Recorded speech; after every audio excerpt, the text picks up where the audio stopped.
The rain had turned the city into a blur of silver streaks and glowing reflections.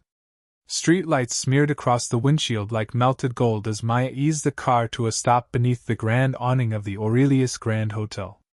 Valets in tailored coats moved briskly despite the weather, umbrellas opening and closing with practiced precision. Laughter drifted from inside, warm and distant, like a world she was momentarily standing outside of. Maya shut off the engine and exhaled slowly. Her shoulders ached, her lower back throbbed, and her eyes burned from a day that had started before sunrise and refused to end. She turned to the small figure beside her. "Hey," she said softly. Evan stirred, his head lifting from where it had drooped against the window. His hair stuck up in uneven tufts, damp from when they had run through the rain at their last stop. "Are we there?" he asked, voice thick with sleep. "Yes," Maya said, offering a tired smile. "Just for tonight." Evan nodded and rubbed his eyes. He didn't complain. He never did. That was both the thing that made her proudest and the thing that broke her heart the most. She stepped out into the rain, hurried around the car, and opened Evan's door. The cold soaked instantly into her shoes as she lifted their overnight bag and took his hand. Together, they walked beneath the awning and through the revolving glass doors. Warmth wrapped around them immediately. The scent of polished wood and fresh flowers replaced wet pavement. Soft music floated through the air, accompanied by the muted clink of glasses and low conversation. The lobby was expansive, elegant without trying too hard. Marble floors shone beneath crystal chandeliers. Plush seating areas were arranged like private islands, occupied by well-dressed guests sipping drinks and scrolling through phones. Evan slowed, his eyes widening. "Wow," he whispered. Maya squeezed his hand gently. "Stay close." They approached the front desk, a long slab of dark stone accented with gold trim. Behind it stood two clerks in crisp uniforms. One was laughing quietly with the other, head tilted down toward the computer screen. Maya waited. And waited. Finally, she cleared her throat. The first clerk glanced up. His eyes moved over her in a single, efficient sweep. Wet hair pulled into a simple low bun. A practical coat with a frayed cuff. Flat shoes dulled by years of use. A child at her side clutching her hand. Something shifted in his expression. Not surprise. Calculation. "Yes?" he asked. "I have a reservation," Maya said. "Last name Collins." He turned back to his screen and began typing. His fingers paused. He typed again, slower this time. Maya felt a flicker of unease but kept her posture relaxed. Evan leaned into her leg, his fingers tightening slightly. "I'm not seeing that," the clerk said without looking up. "It should be there," Maya replied. "It was confirmed this morning." The clerk sighed and leaned back in his chair. He looked at her again, more openly this time. "Ma'am," he said, his tone changing, "are you sure you're at the right hotel?" The words landed quietly, but the meaning behind them was sharp. "Yes," Maya said evenly. He tilted his head. "The Aurelius Grand is selective." A woman waiting behind them shifted impatiently. Her heels clicked against the marble. "I just need you to check again," Maya said. "Please." The second clerk glanced over now, her expression already guarded. The first clerk folded his hands on the counter. "We're fully booked." Maya's gaze drifted past him, briefly scanning the lobby. She counted 3 empty seating areas, a silent bar, and no visible line at the desk. "Fully booked," she repeated. "Yes," he said. "And even if we weren't, our nightly rate might not be what you're expecting." Evan looked up at her, confusion clouding his tired face. "Mama?" Maya felt a familiar tightening in her chest. Not anger. Something colder. Something she had learned long ago how to control. "I'm aware of the rate," she said. "I booked the room." The clerk's lips curved, just barely. "Reservations require a valid card," he said. "I have one." He didn't ask to see it. Instead, he leaned slightly to the side and glanced at the security desk near the entrance. "Like I said," he continued, lowering his voice but not enough. There are other hotels nearby. More accommodating. The woman behind them let out a short laugh. Evan's shoulders hunched. His face burned red, the way it always did when he sensed he was being judged but didn't yet have the words to understand why. Maya noticed everything. The way people avoided eye contact. The way a man near the bar watched with interest. The way the second clerk's mouth tightened, already convinced of a story she hadn't bothered to question. Maya bent slightly toward Evan. It's okay, she murmured. Stand right here. She straightened and looked directly at the clerk. I'd like you to check again, she said calmly. Under Collins. The clerk's patience snapped. I already told you. Check, Maya repeated. His eyes hardened. No. The word echoed louder than it should have. Maya inhaled slowly. She felt Evan press closer to her leg, his fingers digging into her coat. Why? She asked. The clerk scoffed. Because we're not a shelter. The sentence hung in the air like smoke. Something in Maya's expression changed, subtle enough that only someone paying very close attention would have noticed. Her shoulders squared. Her eyes sharpened, not with rage, but with certainty. I didn't ask for charity, she said. I asked for the room I reserved. The second clerk stepped forward now, arms crossed. Ma'am, she said, you're holding up the line. There is no line, Maya replied. The woman gestured vaguely toward the lobby. You're making guests uncomfortable. Evan swallowed hard. Mom, he whispered, barely audible. Can we just go? Maya looked down at him. Her heart cracked just a little, the way it always did when the world forced him to shrink. Not yet, she said gently. She turned back to the desk. I want your name, she said to the first clerk. His eyebrows shot up. Excuse me? Your name, she repeated. And the reason you're denying my reservation. He laughed, a short, humorless sound. You don't need my name. Maya nodded slowly, as if confirming something to herself. Then get me your manager. The clerk leaned back again, confidence flooding back into his posture. Management doesn't deal with walk-in disputes. Maya reached into her pocket. For a moment, the clerks looked almost pleased, clearly assuming she was searching for cash or a card she couldn't afford. Instead, she pulled out her phone. Evan watched, his tired eyes flicking between her and the desk. Maya unlocked the screen. Her thumb hovered for a second before she tapped a contact. The clerk smirked. Go ahead, he said. Call whoever you want. Maya lifted the phone to her ear. It rang once. She spoke quietly. I'm here, she said. Yes. Downstairs. She listened, her expression unreadable. No, she added. I haven't been given my room. She ended the call and slipped the phone back into her pocket. The clerk's smile lingered, but something uncertain crept into his eyes. Maya met his gaze steadily. No, she said softly. We wait. And for the first time since she had walked into the Aurelius Grand, the balance of the room shifted, even if no one yet understood why. The silence that followed her words was uncomfortable, stretched thin across the marble floor like glass about to crack. The clerk's smile faded into something tight and practiced. Around them, the lobby resumed its low murmur, but the attention hadn't truly drifted away. People pretended not to watch while watching anyway, glancing over the rims of glasses, angling phones just enough to capture movement without looking obvious. The boy shifted again, rubbing his eyes with his free hand. His grip tightened, small fingers cold despite the warmth of the room. The clerk cleared his throat. Ma'am, he said, his voice louder now. I'm going to have to ask you to step aside. She didn't move. I'm waiting, she replied calmly. The second clerk leaned toward him and whispered something. He nodded once, then reached beneath the desk and pressed a button. Moments later, the soft tread of heavy shoes approached from behind. Problem here? The security guard's presence was immediate and imposing. Broad shoulders, dark uniform, expression neutral but alert. He positioned himself slightly between the desk and the woman, a subtle barrier that made the boy instinctively step closer to her side. "She's refusing to leave," the clerk said.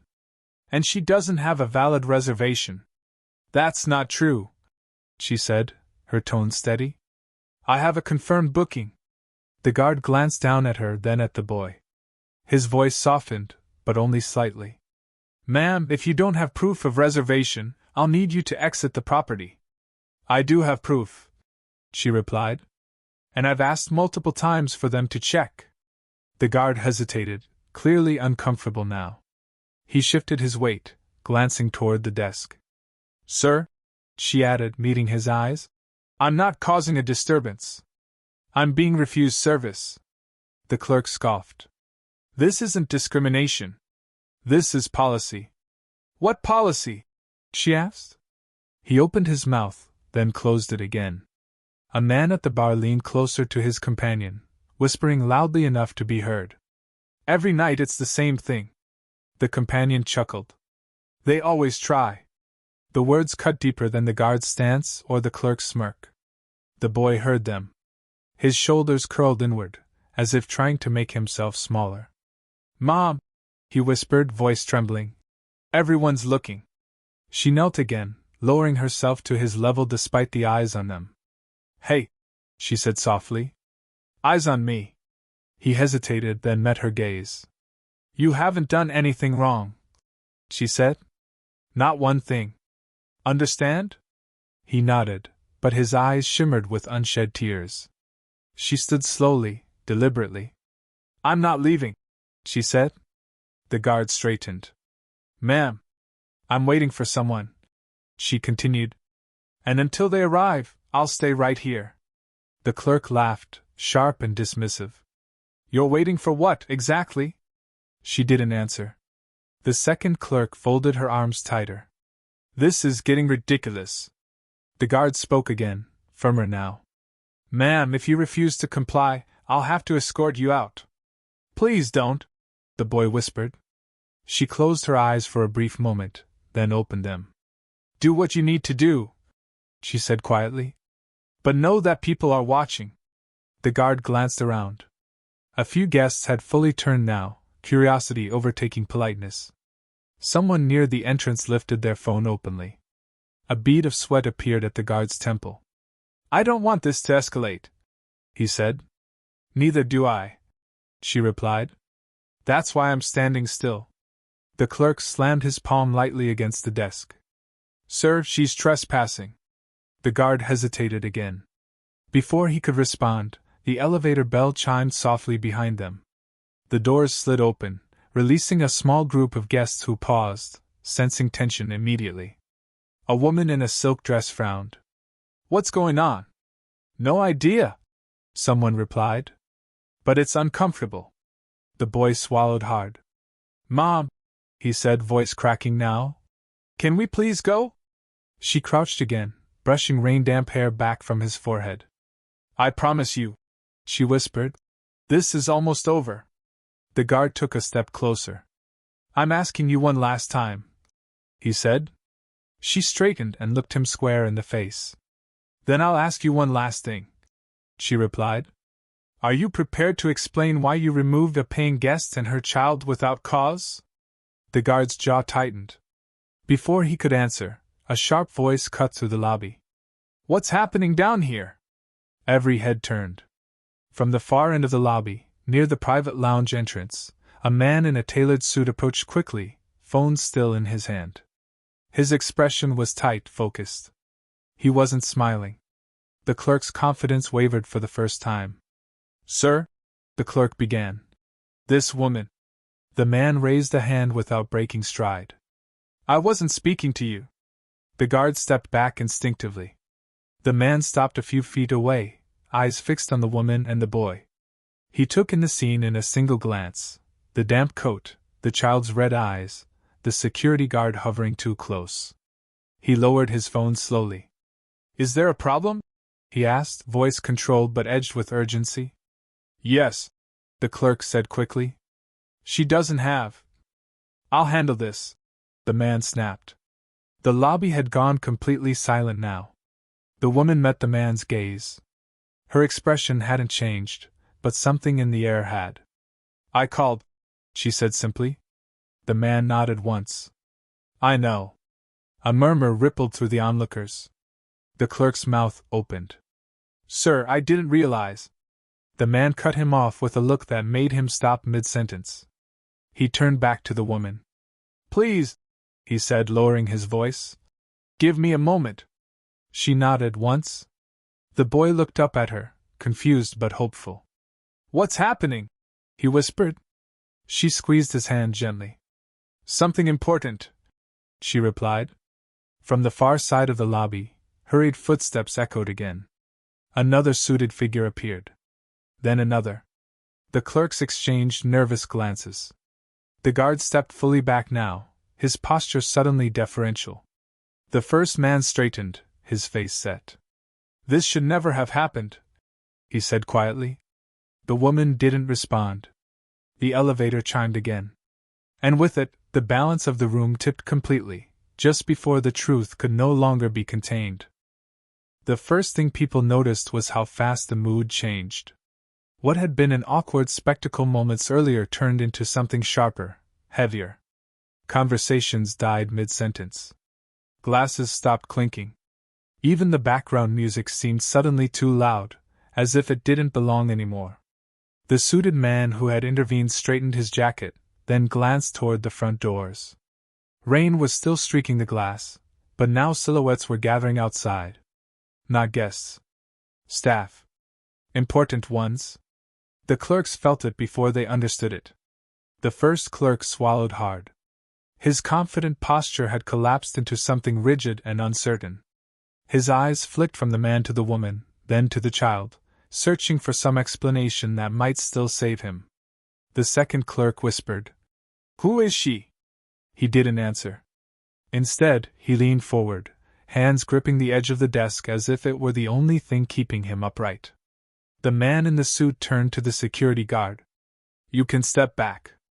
"Yes, sir," the guard replied instantly, retreating as though the floor itself had become dangerous.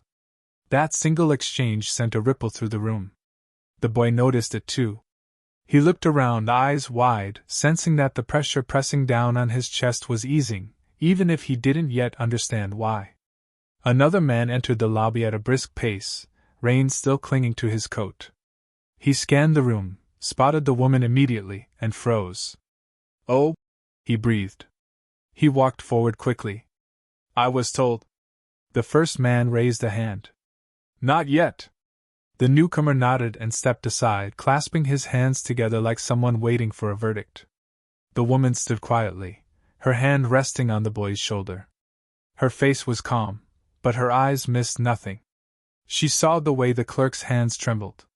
She saw the way guests leaned closer now, openly watching. She saw phones raised, recording without shame. The first clerk finally found his voice. "Sir," he said, forcing a laugh that cracked halfway through, "there's been a misunderstanding." The man turned slowly. "A misunderstanding?" he repeated. "Yes. We thought." "You thought," the man interrupted, "that you could decide who belonged here." The clerk's face flushed. "That's not what I meant."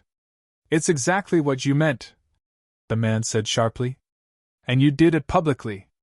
The second clerk stepped back, eyes darting toward the exit. Another figure appeared at the door, then another. Within seconds, 3 more senior staff members had joined the growing semicircle behind the woman. Their presence alone carried weight. Authority. Consequence. One of them leaned in toward the first man and whispered something urgently. He nodded once. "Ms. Collins," he said clearly, his voice carrying across the lobby. A collective intake of breath followed. The name traveled faster than sound. It jumped from mouth to mouth, expression to expression. The boy looked up sharply. The clerks froze. The first clerk's eyes widened in horror. "Collins?" he repeated faintly. The man turned fully toward the woman now, his expression no longer controlled but deeply concerned. "I am so sorry," he said. "This should never have happened." The woman finally spoke, her voice level and quiet, yet somehow louder than anyone else's. "I asked for a room," she said. "That's all."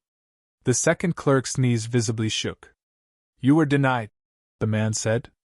"Without cause." "Yes." "And insulted." The woman paused for half a second, then nodded. "Yes." The silence that followed was crushing. A guest near the bar whispered, "Oh my God!" Another muttered, "They're done." The first clerk stumbled backward slightly. "I didn't know," he said desperately. "I swear I didn't know who she was." The woman's gaze fixed on him. "That's the problem," she said. "You shouldn't have needed to know." Her words sliced through the room, clean and precise. The man nodded grimly. "She's right." He turned toward the desk, his tone turning formal, official. "You denied service based on assumption," he said. "You embarrassed a guest. And you involved security without justification." "I was following," the clerk began. "You were following prejudice," the man cut in. The second clerk started crying softly. "I didn't mean anything," she whispered. You just agreed," the woman said gently, not unkindly. "That's how it works." The boy squeezed her hand. "Mom," he whispered, voice trembling with a mix of fear and awe. "What's happening?" She looked down at him and smiled softly. "They're fixing a mistake," she said. Behind them, one of the senior staff members spoke quietly into a phone. Another pulled out a tablet, already typing. The man in charge turned to the guard. "Did you touch them?" he asked. "No, sir," the guard said quickly. "I was instructed to remove her, but you didn't," the man finished. "Good." The guard exhaled in relief. The first clerk looked around wildly, as if hoping someone might defend him. No one did. "Please," he said, voice breaking now. "I have a family. I need this job." The woman met his gaze steadily. "So do I," she replied. "And tonight I needed a room." The weight of her words crushed whatever remained of his composure. He covered his face with his hands. The man turned to the assembled staff. "This lobby is not a courtroom," he said. "But this moment will be remembered." He looked back at the woman. "Would you like to proceed upstairs now?" he asked. She didn't answer immediately. Instead, she looked around the room one last time. At the guests who had watched silently. At the phones still raised. At the clerks who had judged her worth by the clothes on her back. Then she nodded. "Yes," she said. "But first." The man stopped. "Of course." She turned slightly so the boy could see her face. "Look at me," she said softly. He did. "This is why we stay calm," she continued. "This is why we don't beg." He nodded slowly, absorbing every word. The elevator doors slid open behind them, waiting. The man gestured toward it respectfully. But before they moved, the woman spoke one last time, her voice steady, unwavering. "I didn't come here to prove who I am," she said. "I came here to rest." The lobby stood frozen as the truth settled fully into place. And for the first time since she had walked through those doors, everyone understood exactly who they had underestimated. The elevator doors closed with a soft, final chime, sealing the lobby behind them. For a moment, the only sound was the low hum of ascent and the steady rhythm of the boy's breathing as he leaned against his mother's side. The tension he'd been holding on to all night finally loosened, little by little, as if his body had only now received permission to relax. She rested her hand on his shoulder, grounding him. Her reflection stared back at her from the mirrored walls, calm, composed, eyes steady. The same woman who had walked in soaked by rain, judged in seconds, dismissed without question. But something had changed. When the doors opened again, the hallway was silent and immaculate, carpet plush beneath their feet. Two staff members stood waiting, stiff with anxiety, hands clasped in front of them. One stepped forward immediately. "Your room is ready," he said, voice carefully respectful. "We've upgraded you to the penthouse suite." She nodded once. That won't be necessary. The man blinked. Ma'am? The room I booked is fine, she replied evenly. He hesitated, then nodded quickly. Of course. As they walked, the boy looked around in wonder. Floor-to-ceiling windows revealed the city below, glittering and alive. He stopped near the glass, pressing his hands against it. Mom, he whispered. It's like the whole world is down there. She smiled softly. It always is. Inside the room, warm light filled the space.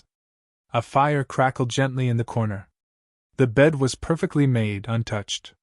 Someone had already placed a small tray of hot chocolate on the table, steam rising invitingly. The boy's eyes widened. For me? Yes, she said. Go on. He climbed onto the sofa, wrapping his hands around the mug, shoulders finally relaxing. She watched him for a long moment, making sure the tremor had fully left his fingers. Then there was a knock. She opened the door to find the same suited man from the lobby standing outside, flanked by two others. His posture was formal, but his eyes held something close to remorse. May we come in? He asked. She stepped aside. They entered cautiously, as though the room belonged to someone far more powerful than its furnishings suggested. I want to be very clear, the man said. What happened tonight was unacceptable. Both employees involved have been terminated effective immediately. She didn't react. There will also be a full internal review, he continued, and public accountability. She met his gaze. Good. He swallowed. Is there anything else you require? She glanced at her son, then back at him. Yes, she said. I want you to understand something. He straightened. This wasn't about a room, she continued. It was about how quickly people decide who deserves dignity. He nodded solemnly. I built this company, she said. Not to create walls, but to create standards. Tonight those standards failed. They won't again, he said quickly. She held his gaze. Make sure of it. He bowed his head slightly. I will. When they left, the door closing quietly behind them, the room felt lighter. The boy finished his drink and yawned, his eyelids fluttering. Mom, he said softly. Were you scared? She crossed the room and sat beside him, pulling a blanket around his shoulders. Yes, she admitted. A little. But you didn't show it. She brushed her thumb across his forehead. Being brave doesn't mean you're not scared. It means you don't let fear decide who you are. He thought about that for a moment. Are they in trouble? He asked. She nodded. Yes. Is that bad? She considered her answer carefully. It's necessary, she said. Actions have consequences. That's how people learn. He nodded again, eyes finally closing as exhaustion took over. She stayed there long after his breathing evened out, watching the city beyond the glass. Lights blinked on and off like distant stars. Somewhere below, the lobby buzzed with quiet urgency as policies were rewritten and calls were made. Downstairs, the ripple effects were already spreading. Security footage was pulled. Statements recorded. Phones rang endlessly. The story moved faster than anyone expected, whispered first, then shared. Guests posted clips. Comments poured in. By morning, the hotel's name was trending, not for luxury, but for accountability. By sunrise, a public apology was drafted. By noon, a training mandate was announced. By evening, people who had never heard her name before were speaking it with respect. But she slept through most of it. When she woke, sunlight flooded the room. The boy stretched, smiling for the first time since they'd arrived. Can we have breakfast here? He asked. She laughed softly. We can have breakfast anywhere. They left the hotel later that morning, walking past the same doors she had entered the night before. The lobby staff stood straighter now, eyes attentive, respectful. No smirks. No glances. Just quiet acknowledgement. As they stepped into the daylight, the boy squeezed her hand. Mom? Yes? I'm glad you didn't tell them who you were. She looked down at him, surprised. Why's that? Because then they would have only been nice to you, he said thoughtfully. Not everyone. She smiled, pride warming her chest. That's exactly right. They walked away together, blending into the crowd, just another mother and son in a busy city. Behind them, the Aurelius Grand stood tall and gleaming, forever changed by a single night and a woman who refused to be invisible. And somewhere deep within its walls, a lesson lingered, quiet, permanent, and impossible to ignore. Respect given only when power is revealed is not respect at all. It's fear arriving too late.